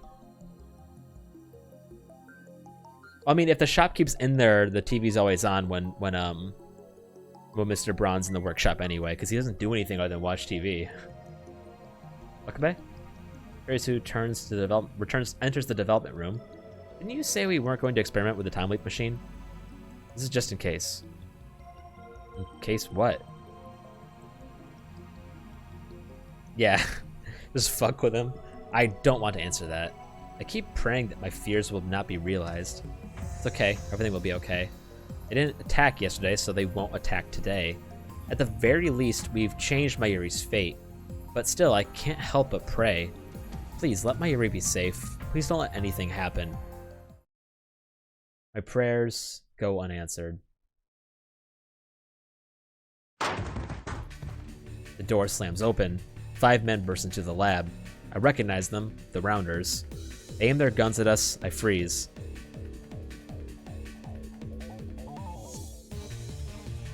Despair seizes my heart. My worst fears have come. Yeah, but there's no Suzuha. Despair seizes my heart. My worst fears have come true. Happens exactly as the same as before. Only this time, Suzuha isn't here to save us. Hands in the air, nobody move. Even the dark-skinned man's words are the same. Eventually, the unpleasant clack of heels echoes down the hallway. Moika-san? We're taking the time machine. I suppress my terror and grab Mayuri's arm. Don't move. The crew-cut man says something he hasn't before. Akise Kirisu, Okabe Rintaro, Hashida Itaru, the 3 of you will come with us. You cannot resist. Come with us. You have nowhere to run. We have men stationed throughout Akihabara. What do I do? Should I use my concealed mode snake right now? Use it and then time leap? But Mayuri hasn't been killed yet. There's a chance she might not be killed on this world line. Hey, you. The crew-cut man points his gun at me. My heartbeat jumps up. Cold sweat breaks out all over my body. I said hands in the air. I only raised my left. What are you hiding? I have to use it. I swallow my fear and activate Mode Snake. White smoke instantly fills the room, rendering it impossible to see. Rounders won't be able to aim through this. After time leap while it lasts. I grab Mayuri's hand and fumble through the smoke towards the development room. Shoot them! I hear the sound of guns firing wildly behind me. Ah! Suddenly, Mayuri's arms get heavy. I trip forward and land on my face. Mayuri? Again. Our hands were separated in the fall. I grip around and soon find her slender hand. Okari? Mayuri's feeble whisper reaches my ears. Was she hit? The Rounder's blind shot hit Mayuri? It hurts. Mary's voice quickly fades away. Strength drains from her fingers. Mayuri, come on, get up. Mayuri doesn't answer. I'm sorry, Mayuri. Once again, I failed to save you. I thought I succeeded, but I was wrong. I heard my teeth grinding in my head. Yeah. Stop, stop. Don't shoot me. I hear Kurisu and Daru screaming as the gunfire continues. Ugh. A sharp pain flares at the top of my head. I press down on my hand, it comes away soaked with blood. Ah, it hurts, it hurts, it hurts. It feels like someone took a saw to my skull. My ears are ringing. I stumble, I can't stand up straight. I need to get to the time leap machine. I can only imagine how much it hurts just to even be grazed by a bullet. I squeeze Mayuri's limp hand one last time, then crawl to the development room, fumble for the headgear, and put it on. I point the remote at the hole and press the power button. The TV screen the TV turns on downstairs. I can hear people laughing on the screen. Target A, Target C secured. Run, Okabe, run! Shit! I clench my fists in frustration. The time leap machine is already activated. The discharge phenomenon is starting. The floor begins to shake. Once again, I leap to the past.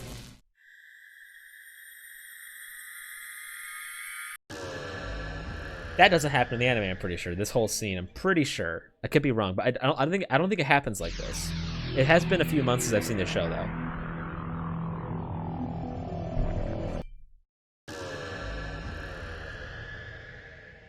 At least it's not. At least it doesn't happen in that, like, with that much detail.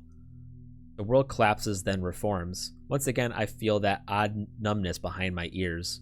The pain at the top of my head is gone. I wipe the sweat off my brow and look around. I can't see Mode Snake's vapor anymore. The air is clear. Kurisu is reading a Western book like usual. Mayuri is playing a handheld game while eating a banana. Daru isn't here. I recall he said he was going out somewhere. I quickly swallow my words. Ocarine? You want a banana too? When I wave my hand no, Mayuri tilts her head quizzically, then goes back to her game. I sink into the sofa and close my eyes. Somehow I resist the urge to scream in frustration. I have to think. I erase our memories with Suzuha. I changed the world line, but it wasn't enough. The divergence meter still reads 0.4%. How do I get it above 1%? Wait, if I try to solve the problem alone, it'll just end the same way. I need to consult Kurisu. Kurisu, come with me for a second. I lead her out of the lab. We sit on the bench in front of the building. Suzuha's bicycle is still absent. You know what I've noticed? They don't use the rooftop. It's like they use the rooftop quite a bit in the anime. Like the rooftop of the Braun 2 workshop. They use the rooftop quite a bit. But they haven't gone to the rooftop. I'm pretty sure.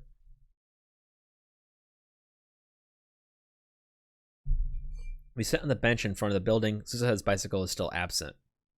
Like, I'm pretty sure this talk happens on the rooftop in the anime. What is it? You don't normally say my name. You don't say my name. You don't normally say my name normally. Kurisu frowns at her own words. That came out weird. Yeah, no kidding. Please, help me.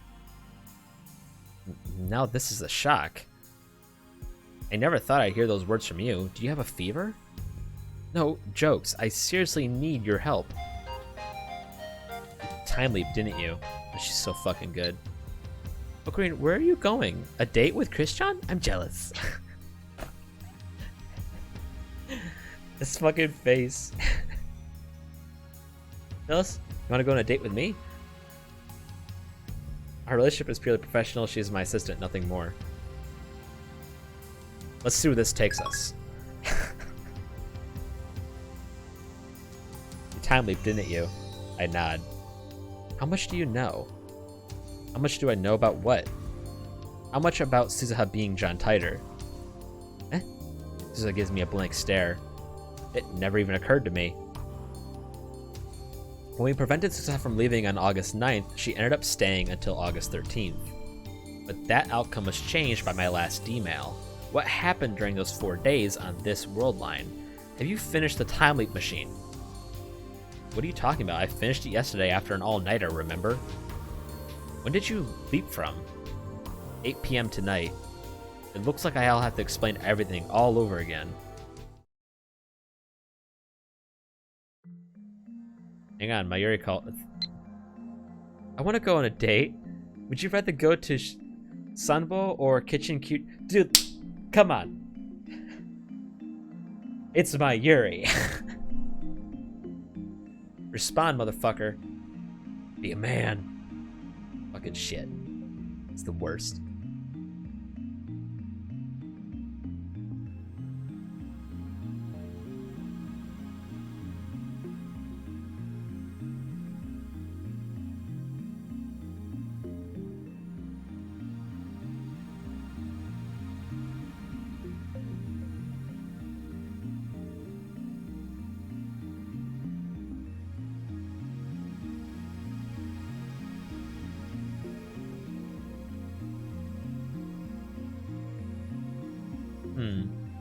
Told her about Mayuri's many deaths and about what happened with Suzuha and Moeka. I also gave a summary of what Suzuha told me about the structure of the universe. Kurisu does not appear to doubt my story. So basically, you win if you get the IBN 5100 back. Kurisu sums up what I told her. This is just a guess, but maybe you should look at what Amane-san said from the opposite angle. I think the critical change takes place when you get the IBM 5100 and erase the data in CERN's database. That instant is most likely when you'll achieve divergence over 1%. The problem is where the IBM 5100 is now.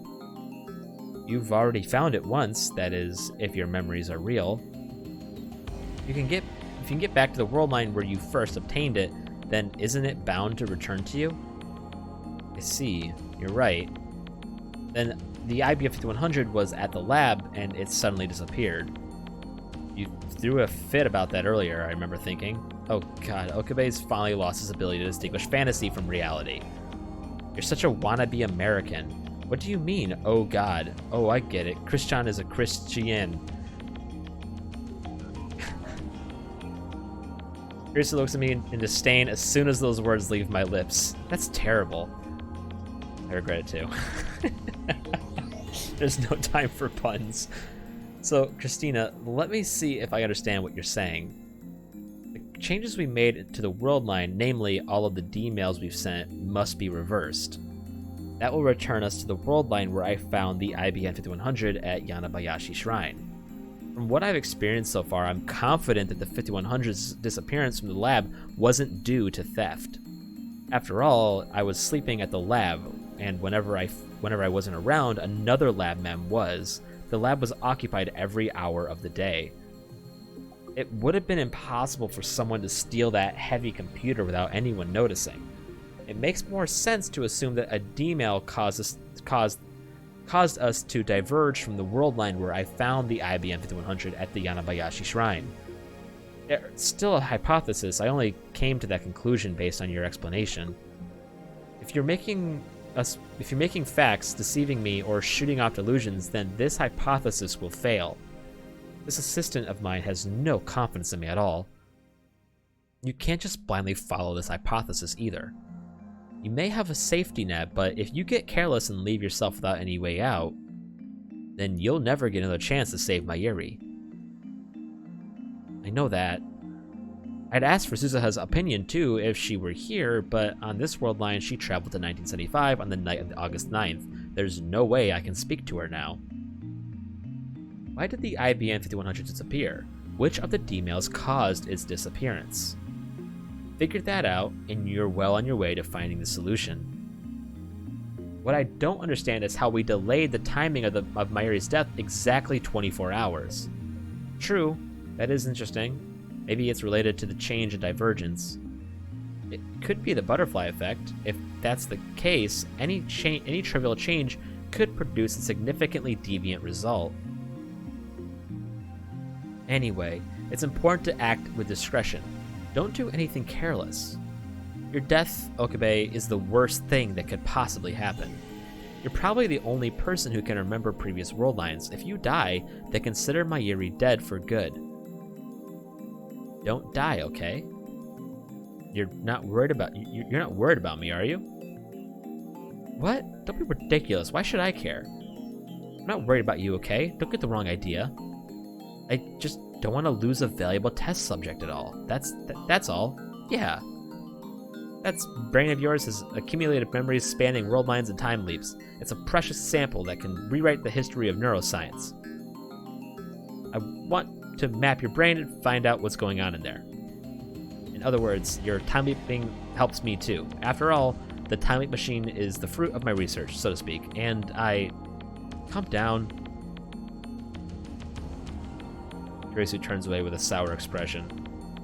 This assistant of mine can be difficult sometimes. Anyway, I consider her hypothesis. In order to return to the world line where I found the IBM 5100 at Yanabayashi Shrine, we need to cancel the D-mails we sent so far. Yeah, dude. Who wouldn't? The theory is sound, and I've got nothing else to go on. I check the clock. It's 6:42 p.m. Only 1 hour until Moeka's raid. I decide to leap once more to the afternoon of the 13th, just before the time leap machine is completed. By the way, what D-mail do you think fucked with the IBN? Christina, I'm going to give this plan of yours a shot. Oh, great.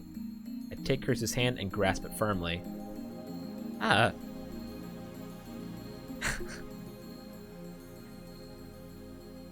Why would it be Lukako's? Hers is just the most ridiculous. You've been a great help. Sorry for the trouble. Don't apologize, dummy. It's confusing. Besides, I don't even remember helping you before. How are you going to take responsibility for this? Why is she getting mad at me? I just don't understand her. I wish I could remember too. And I'd always have something to rub your nose in. Okay.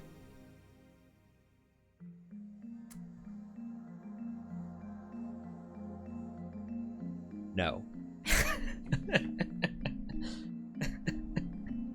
You really have an awful personality. I did. You're one to talk. With that, I leapt 28 hours into the past. Honestly, though, if it was Lukako, I would still say no.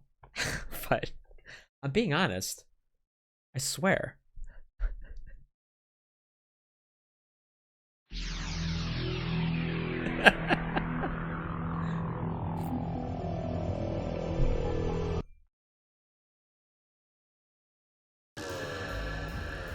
Time leap complete.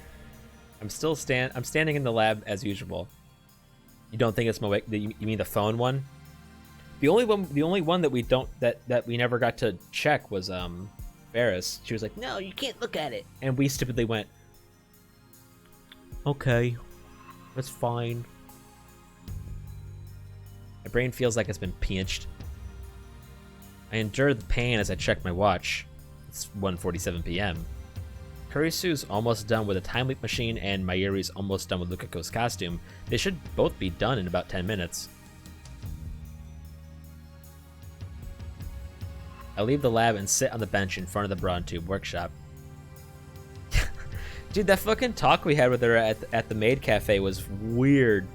Like, we had like a really philosophical discussion about time travel, dude. That shit threw me off. Let's go over the plan. Cancel all the D-mails that have changed the past so far. Of course, that includes D-mails sent by people other than me. Specifically, I'm concerned about the D-mails that triggered reading Steiner. We sent several of them as experiments. For example, Operation Erd Stage 2, the Lotto 6 experiment, involved one such D-mail. The real problem is what other people sent. Mayuri and Kurisu haven't sent any D-mails.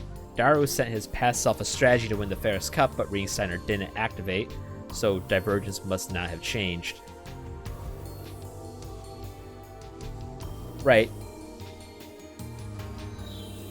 The Lotto 6. That leaves 3 D-mails to deal with, those sent by Moeka, Lukako, and Ferris. The most problematic one is the one Ferris sent, which is also the most recent. I have no idea what it said, so I don't know how to cancel it. Ferris's D-mail caused a dramatic change in Akiba. All of the Moe stores disappeared. You know what sucks? You know what makes Ferris's really hard to do now? Because Ferris isn't gonna remember what she sent. That's my only hint. I'm the only one who remembers how things were before the change, so I won't get an answer from Ferris even if I ask her directly.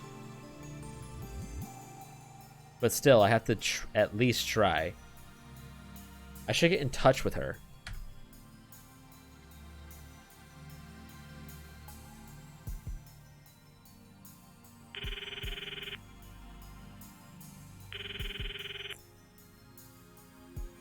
It's not connecting. Damn. I stab the end button, open my inbox, my mailbox. I write Ferris a mail. Please respond. It's Okabe. It's urgent. Contact me. There's no time. Just give it to her straight. Sent. Afterwards, I sit and stare at the screen, waiting. I've already tried sending 3 mails and called 4 or 5 times, but 30 minutes pass without a single response. Unable to hide my frustration, I storm off towards Ferris' apartment.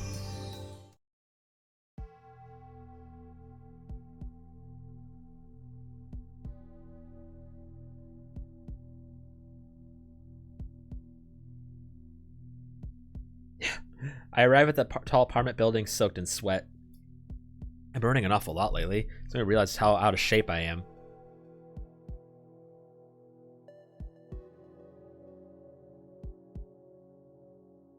Nothing happens. Yeah. Remember, it also matters like who it was sent from and shit like that as well. I wish I worked out more. This complex is an automatic lock, so I have to call up from the lobby intercom. I enter the number for Ferris' apartment, and a man's calm voice soon replies. May I ask who's calling? Judging by the voice, it's not Ferris' dad but her butler. My name's Okabe. I'd like to speak with Rumimo-san. I regret to inform you that the young mistress is currently out. Then where is she now? I'm afraid I cannot answer that. You may be someone whom she does not wish to interact. I've been here before, remember? Of course, sir. However, I still cannot disclose the location of the young mistress. Please contact her directly. He's obviously trying to end the conversation, so I panic just to get the last word in. Please, wait. I've been trying to get in touch with Ferris, but she's not returning my calls or emails. Then please try again some other time. Ugh. Frustrated by this new turn of events, my anger threatens to boil over. Damn inflexible geezer. I leave the lobby. Mate Queen doesn't exist on this world line. Ferris isn't responding to my calls or emails either. Where could she be? Underneath the incandescent heat of the sun, I suddenly get an idea. Daru, if anyone knows where Ferris is, it'd be that stalker of hers.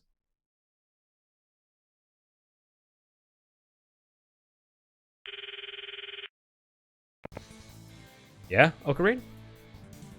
It's awfully noisy on the other end of that phone. But I don't care about that. Daru, do you happen to know where Ferris is right now? Ferris-tan? I need to talk to her right now. Right now? That's not gonna happen. Just tell me where she is. You can keep tabs on her. You keep tabs on her at all times, don't you? I know where she is, sure. Where? Where is she? In the UPX assembly hall. UPX. I look up. Standing right in front of the UPX. Why the assembly hall? Today is the finals for the Rhina ABGC. Rhina ABGC? Short for Rhina Access Battlers Grand Championship. Duh. It's the finals, man. Ferris is participating. Ferris-tan was the winner of this year's Winter GC, so she's the defending champion, just so you know. She's in the finals? I'm here too, spectating. The match has already started, man. So that's why. I'm headed there now. What floor? Do you have a ticket? No, but I'll manage. I don't know, man. Security's pretty tight. Someone posted threats on that channel. Pretty sure you're not getting in.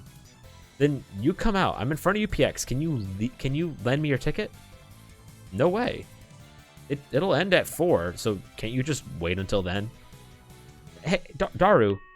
Fucking bitch. Some friend. That inflexible bastard. Looks like I don't have a choice. All I can do is wait, like Daru suggested. That fucking umbrella is not straight. At 4 o'clock, tons of people spew out of the building. They're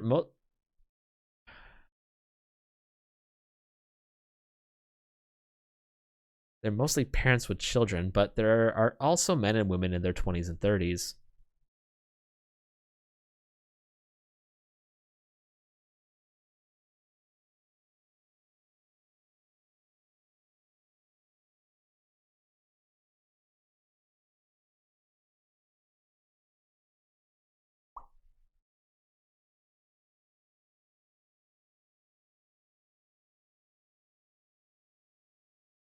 Seems like a wide customer base. Some people are dressed in cosplay, and others are carrying Rhinet goods and paper bags. They're the ones you'd expect to be here.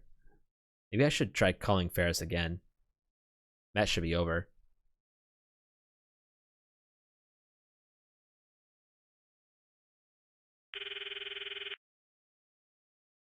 Why won't she pick up? My frustration peaks. I tell myself to calm down, but it doesn't work. One obstacle after another. I'm on the verge of losing it. I pace back and forth as I watch the exit crowd. I try calling Daru again, but now even he's not answering. Looks like I don't have a choice. Excuse me. I approach several men gathered near the UPX entrance. They got tattered leather jackets and excessive silver accessories, not the sort of people I usually hang out with. Do you know where Rhinet champion Ferris-san is? What the fuck is that zombie? What? They suddenly give me dangerous looks. Rhinet champion Ferris-san? You guys hear that? The man tosses a grin to the other members of his posse. Snobby, unpleasant laughter resounds. I struggle to suppress my anger. You know, then please tell me. Now the man directs his grin towards me. What, you're a friend of the former champ? Former champ? While I'm puzzling this out, the man suddenly steps right up to my face. Something smashes my forehead. Stars explode behind my eyes. I fall onto my back. It's hot above my brow, as if branding iron was pressed to it. But that quickly fades into a dull throbbing. I finally realized that the nutcase headbutted me. What the hell? Why would he do that? Did I do something to this guy? Or is he a Ferris hater? I stagger to my feet. The man stops to pick up his hat, which fell off when he headbutted me. That's when I see it. Right on top of his head, there's a small space devoid of hair. There's no way I could miss it. A bald spot.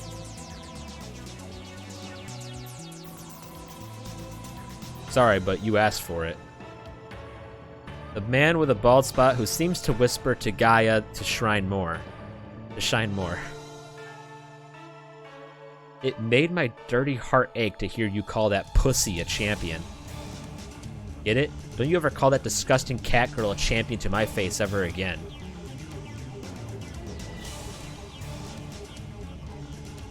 Not unless you want your body and soul frozen by yours truly. He does. The king of the streets, the one and only Black Absolute Zero 4 degrees Celsius. The hell is that guy talking about? He's obviously lying in his own stupid world, living his own stupid world. The name's 4 degrees C, probably just 4C. That's Shido, you get me? I'm the strongest and coolest Rhino to ever rule the streets of Akiba. Nobody ever comes close. Nobody. Did you know? Dry ice is so cold it burns. It's not a burn, it's a frostbite. Dude, it's his origin story. What? When I point out the scientific truth, the man with a bald spot and his lackeys get pissed. This doesn't look good. I don't have time to get into a fight. Decide to stage a tactical retreat.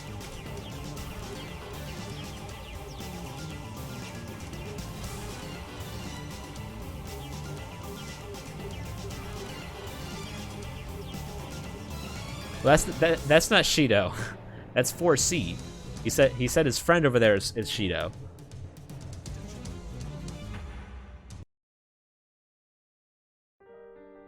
But he's but that'd be one hell of a.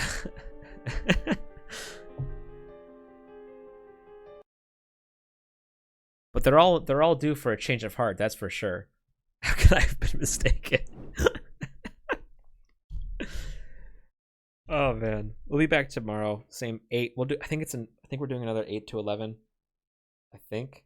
Yeah, 8 to 11 tomorrow night, and the night after that, I think we're gonna have a longer stream. We might finish the game on Saturday. We'll see. I don't know. I honestly don't know how much more is left, but I'm having fun. I don't know what we're gonna play next.